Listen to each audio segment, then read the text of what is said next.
Durante um voo tranquilo para a Austrália, todos os 4 motores de um 747 da British Airways subitamente param de funcionar. Após uma longa e aterrorizante descida, a tripulação consegue reiniciar os motores e aterrissar.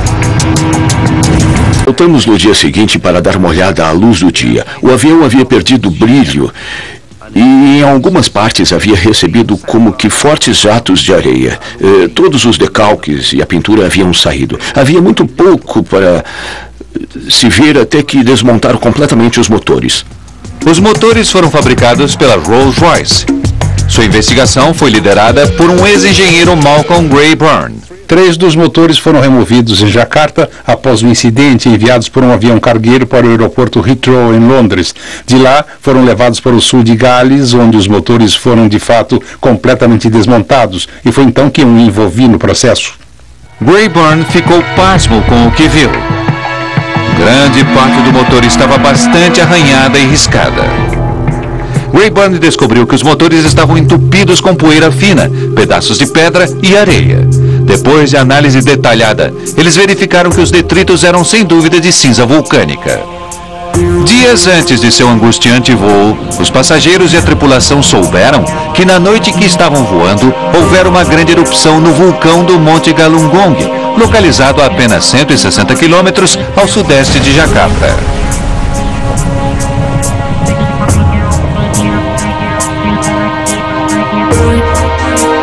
Tom Casadeval é diretor do Departamento de Estudos Geológicos dos Estados Unidos e estuda o vulcão Galungong. A Indonésia é o país vulcanicamente mais ativo do mundo, com mais de 130 vulcões historicamente ativos, o que significa vulcões que entraram em erupção nos últimos milhares de anos. O Galungong entrou explosivamente em erupção no início dos anos de 1980. Em abril, maio, junho de 1982, as erupções se tornaram cada vez mais violentas. As erupções foram grandes e os danos foram bastante extensos. Mais de 60 mil pessoas foram evacuadas da área ao redor da montanha. Na noite em que o voo 9 passava próximo do vulcão, ele entrou novamente em erupção.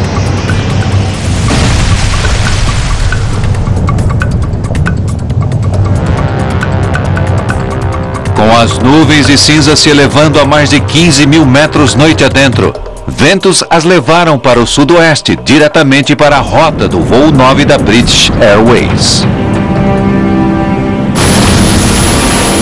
Nunca antes uma nuvem vulcânica havia afetado seriamente um avião.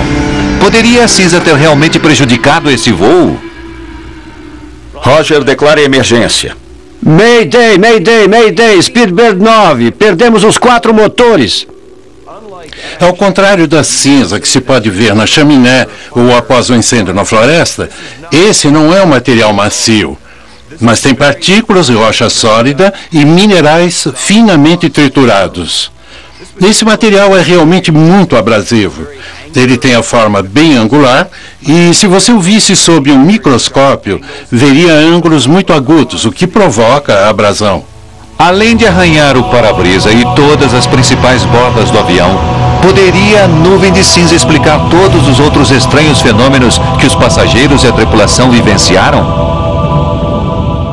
Lembrem-se, a aeronave está a quase 800 km por hora quando voa dentro daquela nuvem. Mesmo sendo um material muito fino, ainda assim pode causar abrasão e fricção no revestimento externo da aeronave. Por se tratar de um ambiente muito seco, essa eletrificação de fricção produz o brilho a que nos referimos como fogo de San Telmo. A eletrificação também provocou a interferência nas comunicações sentidas pela tripulação. Speedbird 9, perderam o motor número 4. Algumas das cinzas vulcânicas que foram sugadas para dentro e permaneceram nos motores também foram sopradas para dentro do avião. E quando os passageiros e a tripulação as viram dentro da aeronave, eles temeram o pior. Você é um passageiro, está olhando pela janela. Subitamente você começa a respirar esse ar sulfuroso, carregado de enxofre. E isso provavelmente leva uma sensação asfixiante. É basicamente uma situação do tipo Casa dos Horrores. Teria a cinza vulcânica que causou as marcas visíveis, encheu o avião de fumaça e prejudicou as comunicações, também provocado o fogo dos motores? O motor a jato turbofan funciona sugando enormes quantidades de ar. O ar é então altamente pressurizado pelo compressor do motor. Esse ar, fortemente pressionado, é misturado com combustível e inflamado. A força dessa reação impulsiona o jato pelos céus.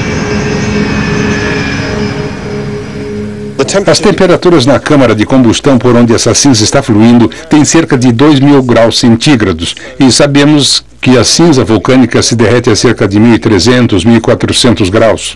Mas quando a cinza líquida atinge o motor mais profundamente, ela esfria ligeiramente, tornando-se uma substância grudenta. Ela se prende ao motor e começa a asfixiá-lo. Temos uma alteração fundamental do fluxo de ar no centro do motor e isso provoca explosões no motor, levando assim ao problema, fazendo-o falhar. O fogo acontece quando o motor não tem uma combustão limpa. Há muito combustível e o oxigênio não é suficiente. Falha no motor 4. Ação de fogo no 4. No voo 9, as explosões foram a causa dos enormes jatos de chamas que muitos passageiros viram atrás dos motores. Depois de lutar contra os efeitos asfixiantes da nuvem de cinza, os motores do 747 se inflamaram. O que Gray Byrne descobriu em seguida foi que uma notável parte da química salvou o avião.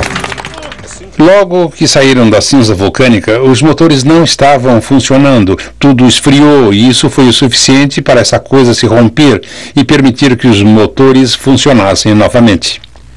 Quando cinza derretida suficiente desapareceu, os motores ficaram limpos novamente e os insistentes esforços de Townley Freeman para reiniciar os motores valeram a pena. Motor 4 voltou a funcionar. Aprendemos muito e incorporamos esse aprendizado ao treinamento de piloto. Hoje, por exemplo, os pilotos sabem quais sinais procurarem quando estiverem dentro de uma nuvem de cinza, e esses sinais incluem o cheiro de enxofre na cabine, poeira se acumulando na cabine, e se for noite, você pode olhar para fora e ver a eletrificação por fricção ou o fogo de San Telmo nas bordas da aeronave. Uma outra importante lição aprendida com o voo 9 é que nuvens de cinza vulcânica não aparecem em radares comuns de tempo, que refletem a água. Como as nuvens são secas, elas são completamente invisíveis ao radar. Esse conhecimento levou a melhores comunicações entre os geólogos que estudam vulcões e as linhas aéreas que voam sobre vulcões. Acho que o profissionalismo demonstrado por essa tripulação durante esse acontecimento foi absolutamente fantástico. A maneira como conseguiram levar essa aeronave de volta a uma aterrissagem segura, depois de terem passado por circunstâncias tão extremas. Foi fantástica a maneira como eles recuperaram essa aeronave. Foi brilhante.